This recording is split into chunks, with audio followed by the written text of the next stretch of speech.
Boa tarde. É tarde ou é noite? Eu nunca sei. Boa noite, né? Aqui tá no sul da Califórnia. Estou no fuso errado ainda.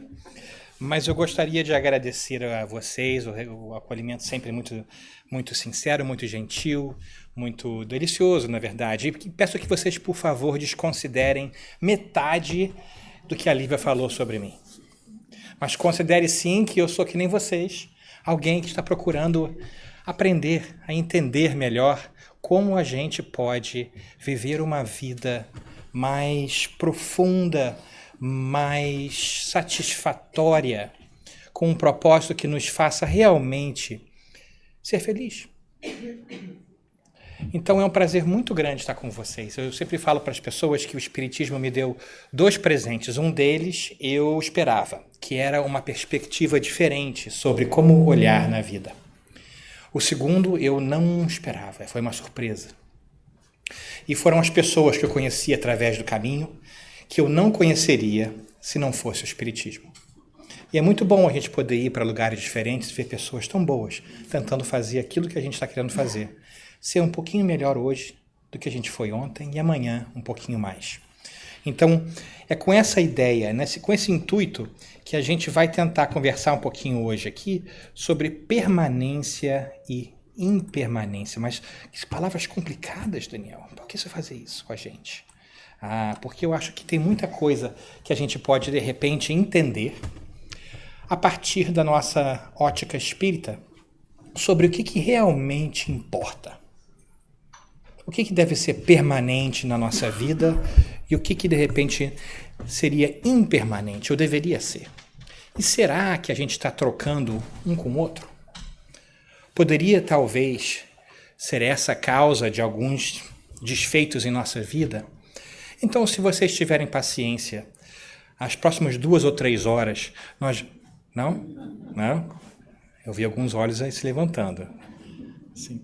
Nos próximos 30 minutinhos, se eu não me empolgar muito, né, e falar um pouquinho mais, eu gostaria de conversar com vocês a respeito de 2 figuras que me fascinam tremendamente, Buda e Jesus.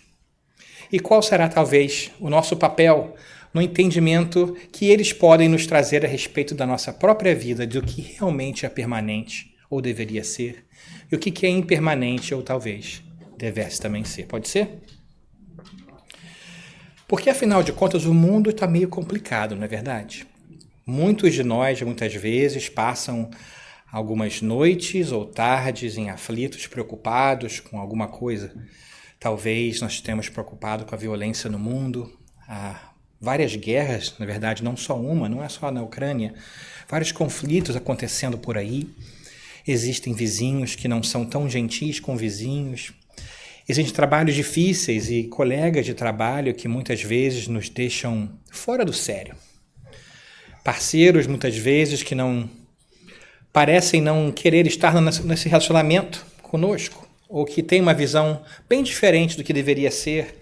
Nossas crianças, muitas vezes, nos dão trabalho também, nos deixam malucos, de certa maneira, com aquele amor todo e com muito trabalho. Ou seja, existem várias coisas acontecendo, nossos telefones, computadores, a inteligência artificial, o medo da economia, tarifa, não tem tarifa, como muda o meu emprego, o que acontece, saúde mental. Como a gente pode, então, lidar com todo esse sofrimento que passa em nossas vidas?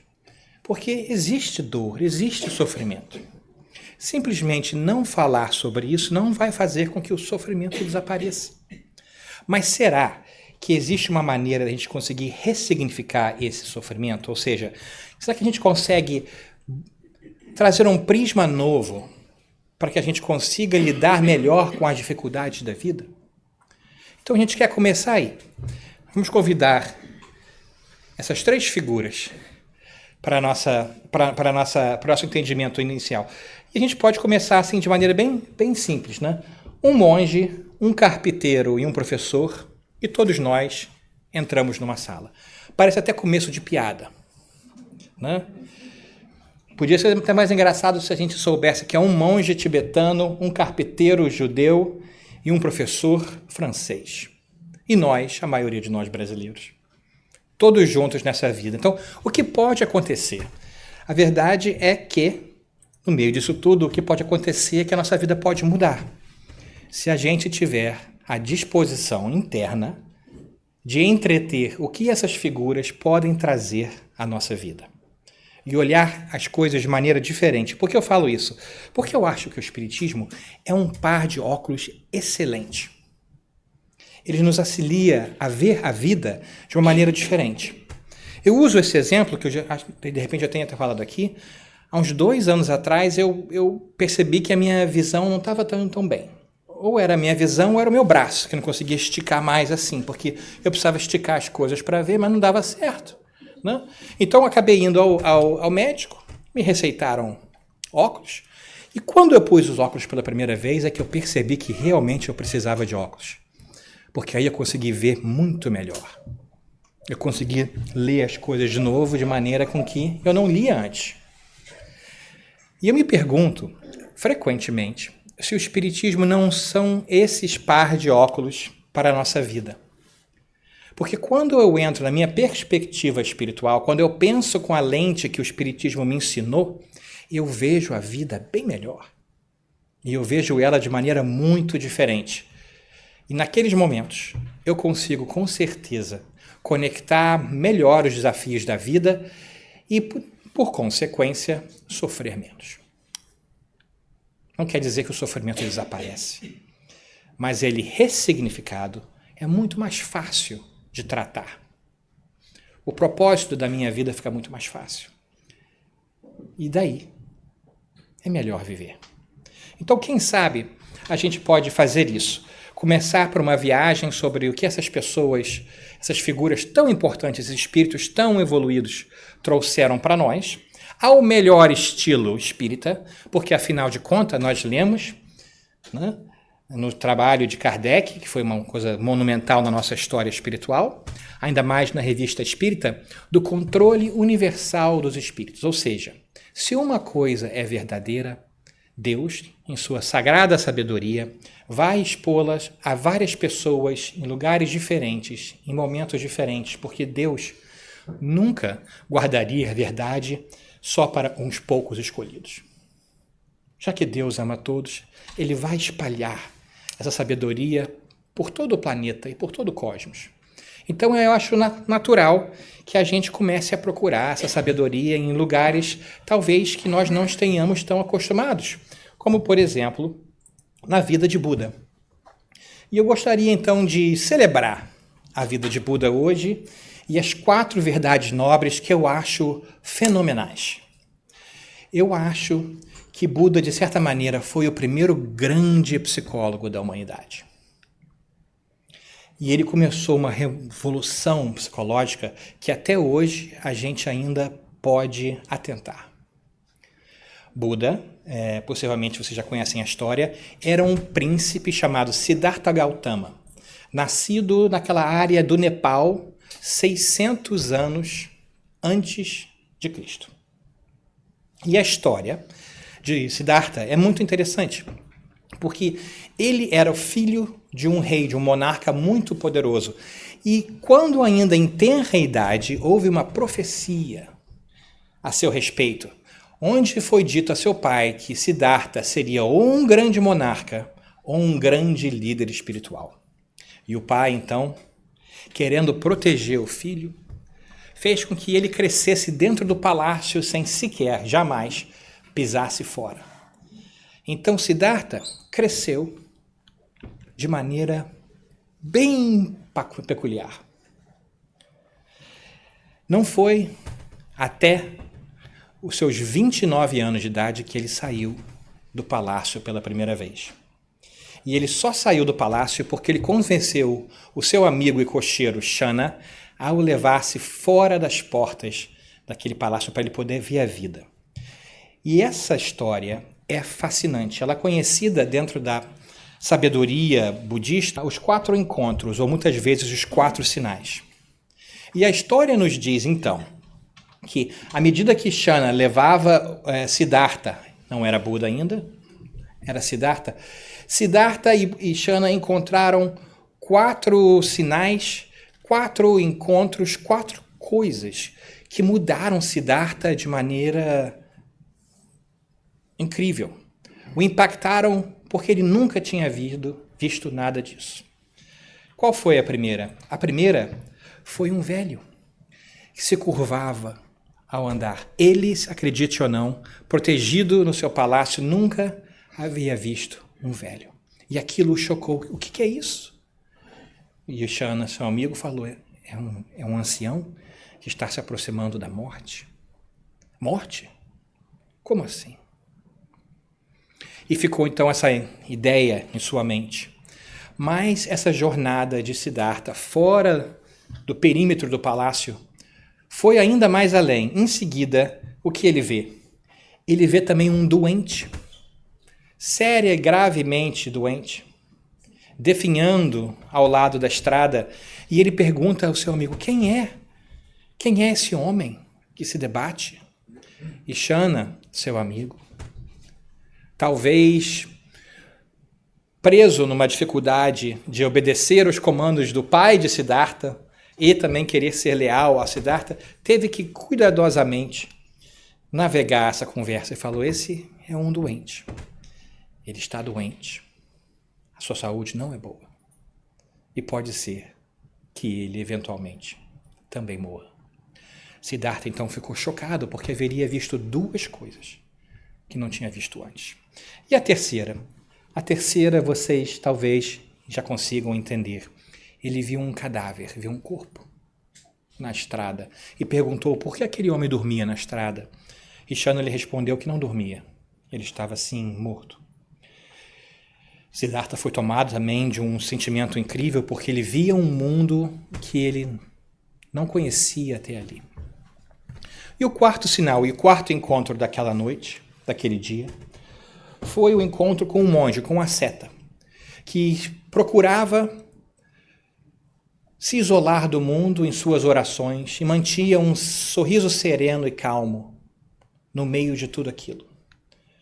Então, Siddhartha, ao voltar para o palácio, ficou de tal maneira impactado que aquelas 4 imagens não saíam de sua cabeça e ele percebeu que até então, nos seus 29 anos de vida, ele não tinha conhecido ainda o sofrimento. E ele começou a ponderar como poderia ele então vencer o sofrimento. E a história continua. E todos nós talvez saibamos que Siddhartha sai do palácio, deixa tudo para trás para meditar. E ele percebe que as verdades do palácio não são suficientes para responder-lhe sobre o sofrimento, e as verdades do asceta, daquele que se isola do mundo, também não são suficientes para lhe dar a resposta que procura. Então, ele começa aquilo que hoje nós conhecemos como a viagem do caminho do meio, estar entre os dois lados, não se isolar, mas também não se isolar emocionalmente. E o que ele, então, diz a tradição budista que debaixo de uma gloriosa árvore Bodhi, ele eventualmente encontra essa iluminação e aí então passa a se chamar o Buda, o iluminado. E o que é que eu acho tão fascinante, que tem um aspecto tão psicológico, que pode ser tão útil em nossas vidas, são essas chamadas 4 verdades nobres. Como assim, Daniel? Bom, Buda no seu caminho, na sua versão de intelectual, né, bem treinado, pensava muito em tudo. E ele entendeu, então, de certa forma, que ele precisava achar uma maneira racional de lidar com o sofrimento. E ele, então, criou essas 4 verdades nobres. A primeira verdade nobre que ele descobriu é a verdade do sofrimento. Ou seja, de acordo com Buda, é importante que nós saibamos que a vida é sofrimento, ou tem sofrimento. Na verdade, a palavra usada é dukkha, na tradição budista, ou seja, é um esforço de vencermos o sofrimento, é o ato de lidarmos com o sofrimento. Não estamos aqui para sofrer, mas vai haver sofrimento em nossas vidas. Essa é uma verdade da qual nós não podemos fugir. A segunda verdade, diz ele, é a verdade da origem do sofrimento, e isso eu acho simples e genial. Ele então nos diz que a origem do sofrimento vem do desejo ou o apego às coisas. Nós nos apegamos a certa coisa, nós não a podemos ter, ou a perdemos, e aí nós sofremos. Faz sentido? Muitas vezes na nossa vida a gente quer um trabalho novo, nós não conseguimos, nós ficamos tristes. Nós queremos aquela casa dos nossos sonhos, nós não conseguimos, achamos que nós falhamos. Nós queremos aquele relacionamento, nós não conseguimos e ficamos tristes. E muitas vezes também não só são coisas materiais, é um apego a uma identidade. Uma outra coisa, nós queremos ser famosos, nós queremos ser benquistos, nós queremos ser reconhecidos como inteligentes. E quando isso não se dá da maneira com que nós queremos, nós invariavelmente ficamos tristes. Porque todas essas coisas são impermanentes. Se nós, então, dermos valor às coisas que são impermanentes, porque elas são impermanentes quando elas se forem, seja um carro novo, uma casa nova, um trabalho novo, um relacionamento qualquer e até entes queridos ao nosso lado. Se nós nos apegarmos demasiadamente a tudo isso, sem dúvida, sofreremos. Simples, profundo, mas difícil. É por isso que eu digo que eu acho que talvez tenha sido o grande primeiro psicólogo. Porque é o apego e o desejo das coisas que nos faz sofrer. A terceira verdade, então. A terceira verdade é a verdade da cessação do sofrimento, ou seja, de como terminar o sofrimento. E também é bem simples. Se nós pararmos de desejar ou nos apegarmos às coisas, nós pararemos de sofrer. Se eu não quiser mais as coisas que eu quero, eu não mais me decepcionarei quando eu não as obtiver, ou se eu as obtiver, quando elas mais tarde se forem.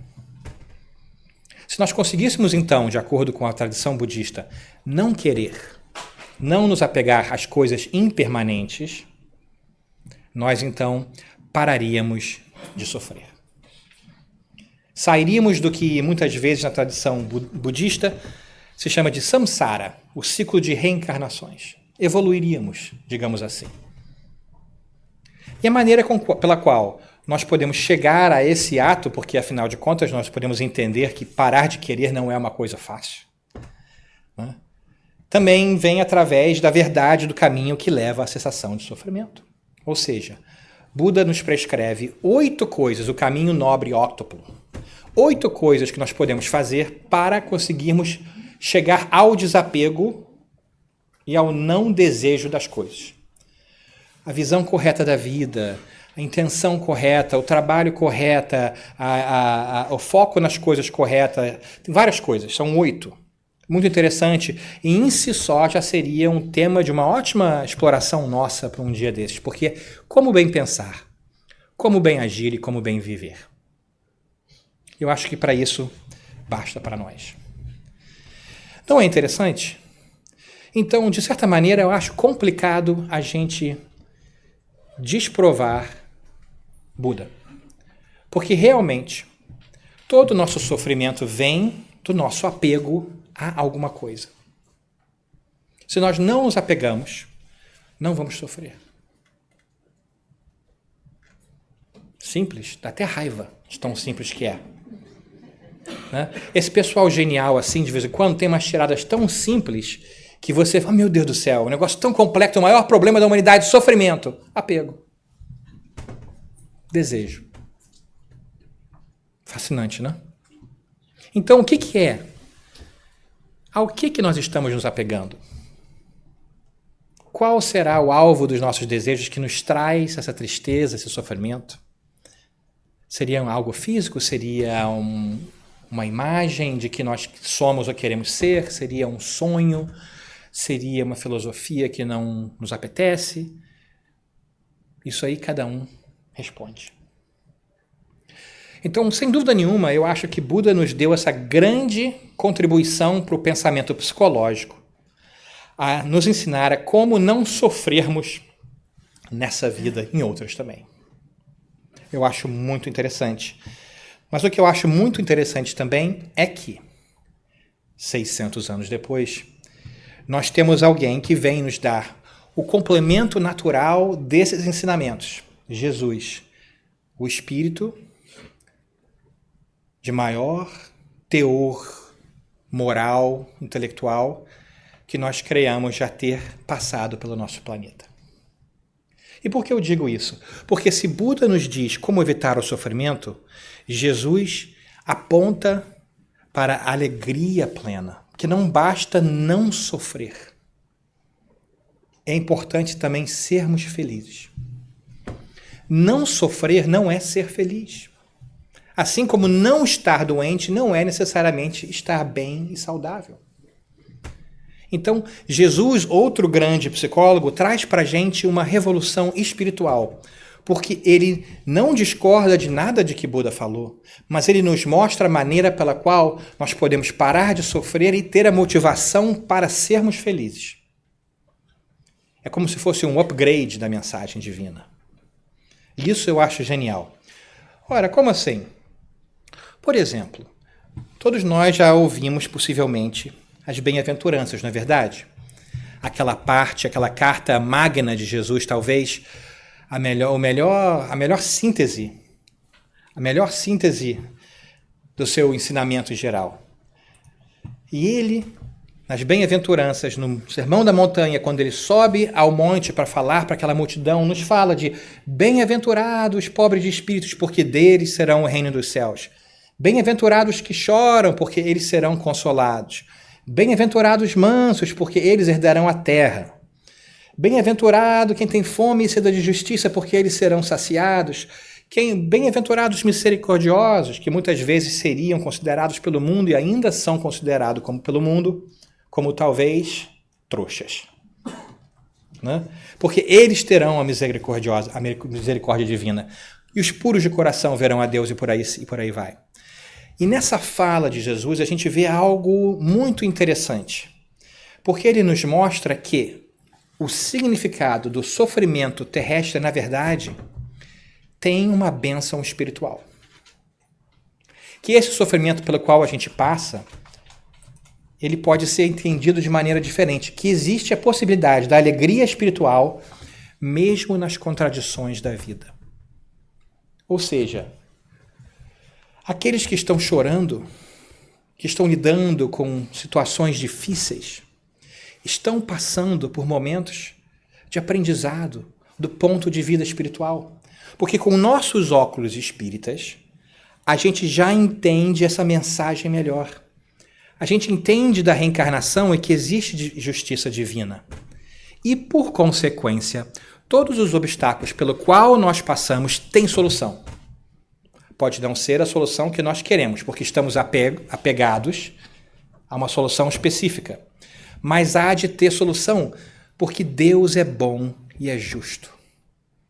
Se Deus é bom e é justo, Ele nunca poderia nos dar um obstáculo, um desafio, um problema além das nossas possibilidades. Porque senão seria malvadeza. Se a gente não faz isso com nossos filhos, como Deus, nosso Pai, muito mais amoroso e sábio do que nós, faria isso conosco. Então, por consequência, os desafios e as dificuldades as quais nós vivemos nesse planeta, nessa vida, elas estão nos ensinando a habilitar a alma a voos ainda maiores. Então, faz sentido que aqueles que choram receberão o seu consolo. Porque não só entenderão após essa vida por quê, mas também celebrarão o aprendizado que se deu aqui. Poderíamos pegar todos esses e ficarmos aqui por horas, porque é tão lindo o Sermão da Montanha. Mas eu acho interessante porque ele nos diz que não é simplesmente evitar o sofrimento, mas é entender as dificuldades e perceber que a alegria espiritual muitas vezes contradiz a vida física. Os valores da vida física muitas vezes não se alinham com os valores do espírito. Nós precisamos atentar para isso. Então ele vem nos trazer essa mensagem de paz e alegria plena. Como assim, Daniel? Ora, ele mesmo nos fala disso, afinal de contas. Ele fala: deixo-vos a paz, a minha paz vos dou. Não vou-la dou, ou seja, não te dou, como dá o mundo. Não se turbe vosso coração, nem se atemorize. Isso aí é em João. O que ele veio fazer? Ele veio nos dar paz. Veio nos deixar com a paz dele, mas a paz dele não é a paz do mundo. Com os nossos óculos espíritas, a gente consegue entender isso. Os valores espirituais são aqueles que são realmente importantes e que nos trairão paz. Porque o mundo impermanente como é, não fica. Então, se nós tivermos os valores do mundo, que é impermanente, eles também sucumbirão diante do tempo e das mudanças e nós ficaremos tristes. É mais importante que a gente continue a trabalhar nessa paz. E ele continua várias vezes, porque ele fala as coisas várias vezes para que depois possamos entender. Ele fala: tenho-vos dito essas coisas para que a minha alegria esteja em vós e a vossa alegria seja completa. Ou seja, ele vem nos ensinar da imortalidade da alma, que agora a gente entende melhor através da reencarnação e através do contato com os espíritos que nos ensinam essas coisas, para que nós consigamos ter essa alegria. Não é simplesmente para abater o sofrimento, é para que sejamos alegres. Porque há a possibilidade de sermos alegres mesmo em meio às dificuldades do mundo. Mesmo com guerra, injustiça, discriminação aí fora, nós podemos ser alegres aqui e agora, nesse momento. Olha esse milagre que se dá ante os nossos olhos. Todos vocês presentes aqui para assistir um carequinha gordinho que vocês nem conhecem. Numa segunda-feira, onde vocês já estão cansados, e ninguém está lhe pagando para estar cá. O mundo nos diz que a gente deve se comportar somente de maneira que vai nos fazer bem do ponto de vista social, emocional ou monetário. Mas aqui, você não recebe dinheiro para nada e você vem. E os trabalhadores que fazem tudo isso, trabalham, as pessoas reclamam e eles saem para casa contentes. Não é coisa de maluco? Porque os óculos espíritas já nos mostram que os valores da vida são diferentes dos valores da vida física. Mas, Daniel, como então chegar à alegria? Nós entendemos que Jesus veio nos trazer essa paz e veio nos trazer essa alegria. Até a palavra evangelho vem do grego evangelium, boas novas. Vos trago boas novas de alegria. Existe razão para sermos felizes. Por quê? Qual foi o seu ensinamento máximo? Esse espírito incrível. Que a vida vai além do corpo físico. Ele não ressuscitou. Ele não veio nos mostrar que a morte não será o fim da gente. Se a morte não é o fim, então, que maravilha que você, o seu vizinho, o seu amado, sua mãe, feliz Dia das Mães, atrasados, por sinal, nunca parará de ser. E o amor que você criou com esses entes queridos sempre será. Embora, às vezes, a gente perca os nossos óculos espirituais e ache que a morte é o fim da vida. Mas Jesus nos mostra que não é verdade. E nosso coração vai se enchendo ainda mais de amor quando a gente percebe que existe a reencarnação. Ou seja, é bem possível que você volte mais uma vez com esses entes queridos, se aquele tempo no mundo do além já não seja suficiente para você. Ou se o seu desdobramento durante o sono não seja suficiente. O amor que a gente constrói, ele perdura por várias vidas. E se a gente quer esticar ainda mais o nosso conhecimento espírita através dessa lente maravilhosa que os espíritos nos trazem, nós podemos entender que no passado é bem possível também que já passemos tempo com eles. E saberemos que teremos várias encarnações no futuro, ou seja, o amor vai continuar a crescer. E você vai continuar a adicionar ao amor da sua vida, porque em cada vida nova você conhece mais gente. Tem mais amigos. Então, a família universal da qual nós falamos não é algo figurativo, ela é real. Porque quanto mais você nasce, mais você reencarna, mais você aprende, mais você evolui, mais amigos você faz, mais amor em sua vida e por aí vai. Poderíamos até calcular números, mas vamos deixar isso para outro dia. Mas não é interessante isso? Porque, afinal de contas, a alegria está aí. Mas como chegar a essa alegria plena? Jesus também nos deu vários caminhos. Como seria, então, um deles? Ora, ele nos fala em Mateus: não acumuleis para vós tesouros sobre a terra, onde a traça e a ferrugem corroem, e onde ladrões escavam e roubam. A parte importante é essa aqui, coloridinha. Mas ajuntai tesouros no céu, onde traça nem ferrugem corrói, e onde ladrões não escavam nem roubam. Porque onde está o teu tesouro, aí também está o teu coração. Não dá para ver o alinhamento perfeito entre o que Buda fala de permanência e impermanência? Se Buda falava para a gente, não atrele os seus desejos e a sua felicidade às coisas que não duram, porque você vai sofrer. As coisas que não duram são as coisas do mundo. Jesus vem e fala, ajuntai tesouros no céu, ou seja, põe a sua intenção e dê valor às coisas do espírito, às coisas que são espirituais, porque a traça não corrói e nem a ferrugem come. E nem o ladrão escapa e roubam, porque não tem como um ladrão roubar algo que é nosso espiritualmente. Não é uma possessão física, não é algo impermanente. As coisas permanentes do espírito, a sua sabedoria, a sua experiência, a sua bondade, a sua gentileza são suas e ninguém, jamais, nunca, daqui para sempre, poderá tirar de você. Então, se a gente conseguir botar os nossos óculos espirituais para olhar para o espiritual, a gente vai conseguir, sem dúvida nenhuma, ser mais feliz. Porque, afinal de contas, o reino dos céus está dentro de nós. Então, essa ênfase no exterior, ela não é bem utilizada. Será que nós realmente precisamos atentar tanto naquilo que está fora de nós?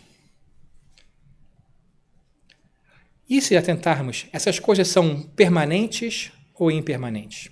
Atente sim aos outros, esses são permanentes. Mas não de tal maneira que seja impermanente e te traga dor. Não passe tempo demasiado cobiçando as coisas do mundo, a identidade que o mundo quer que você tenha, ou seja lá o que for, que vai se ruir com o tempo. E quanto tempo a gente passa pensando nisso? Se não é na mídia social, se não é na televisão, se é nas conversas do trabalho, se não é tentando descobrir quanto o vizinho faz de dinheiro todo mês, se você tem mais dinheiro do que ele ou não, se você descobrir se o seu namorado ele é bom ou ruim de acordo com o namorado da vizinha, ou vice-versa. Essa comparação, essa preocupação com a imagem que a gente tem ou é para os outros e para nós mesmos é um apego. Se for para nos apegar, vamos nos apegar a coisas que duram, nosso espírito imortal. É uma mensagem muito bonita. Então, de certa maneira, a gente vê aí, nesses ensinamentos de Buda e de Jesus, um alinhamento muito bonito. Buda nos mostrando como evitar o sofrimento, as causas psicológicas do sofrimento, e Jesus nos apontando como sermos felizes, agora que nós já sabemos aquilo que nós devemos atentar. De maneira poética, nós podemos dizer que Buda nos mostrou como acalmar as águas do nosso sofrimento, da nossa alma. E Jesus nos transcende, nos ajuda a andar sobre essa água, para que nós não mais precisamos ficarmos molhados com a tristeza do mundo, que ainda está muito doente? Você pediria auxílio ou conselho de uma pessoa que não está bem?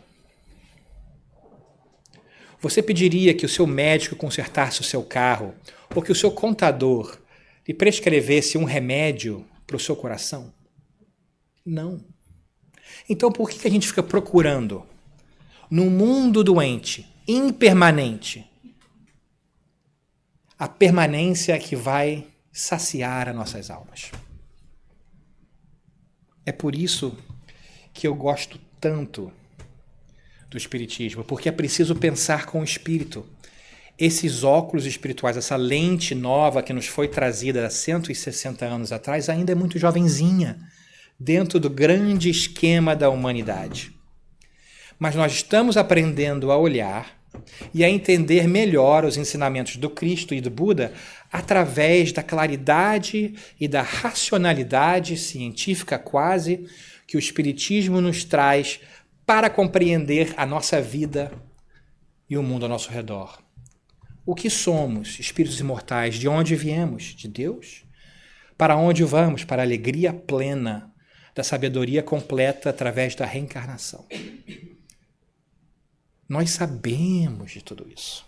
A pergunta agora é como nós vamos pôr em prática?